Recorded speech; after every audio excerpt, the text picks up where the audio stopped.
ஈராக்கில் அமெரிக்க வீரர் கொல்லப்பட்டதை தொடர்ந்து ஈரான் மீதான தாக்குதலை அமெரிக்க இராணுவம் தீவிரப்படுத்தியுள்ளது. ஈரானுக்கும் அமெரிக்காவுக்கும் இடையே மீண்டும் தீவிரமடைந்துள்ள மோதல் மேற்காசியா முழுவதும் மீண்டும் பரவி வருகிறது. இந்த நிலையில் வடக்கு ஈராக்கில் ஈரான் நடத்திய தாக்குதலில் அமெரிக்க இராணுவ வீரர் ஒருவர் கொல்லப்பட்டதாக அமெரிக்க இராணுவம் தெரிவித்துள்ளது.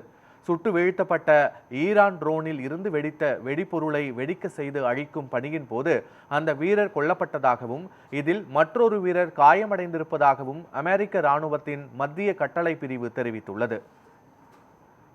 ஈராக்கில் அமெரிக்க வீரர் கொல்லப்பட்டதை தொடர்ந்து ஈரான் மீதான தாக்குதலை அமெரிக்க இராணுவம் தீவிரப்படுத்தியுள்ளது. தொடர்ந்து 9வது இரவாக ஈரான் மீது அமெரிக்கா நடத்திய தாக்குதலால் மேற்காசியாவில் பதற்றம் அதிகரித்துள்ளது.